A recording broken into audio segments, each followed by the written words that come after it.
And now a new twist in that astonishing rescue of an American woman by the fearless Navy SEALs today. Even as Jessica Buchanan is recovering from her ordeal, we learned of another American, a man taken by pirates.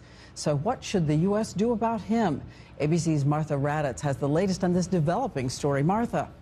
Diane, the hostage is an American writer who was supposed to be in Somalia only a few weeks working on a book about piracy, but tonight he is a captive of the pirates under the threat of death. And I realized at his family's request, we have blurred the writer's face and will not use his name, since that may only increase his value with the kidnappers.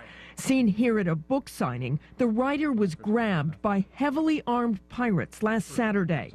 The kidnapping came just days before the daring raid that saved Jessica Buchanan, who is at a U.S. base in Italy, where her family has now joined her. But Buchanan's rescue appears to have put the American writer in greater danger. Today, a spokesman for the pirates warned any would-be rescuers, if they try again, we will all die together.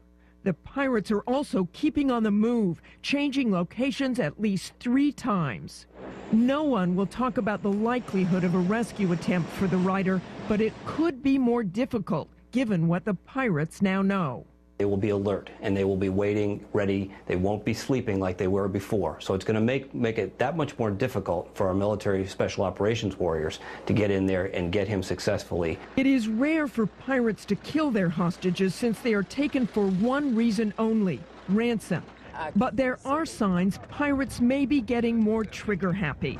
Last year off the coast of Oman, 4 Americans were killed by pirates who had taken their yacht, even as the FBI was negotiating for their release. Paul and Rachel Chandler were luckier, released after an undisclosed ransom was paid 13 months after a terrifying kidnapping.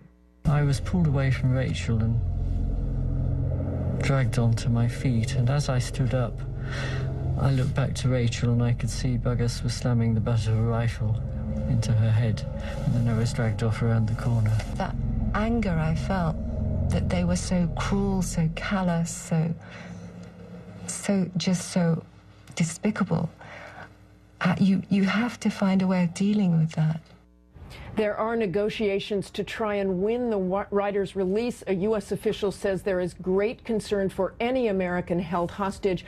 But Diane, there is still hope tonight. He will be released unharmed. Okay, on this developing news, thank you, Martha Raddatz.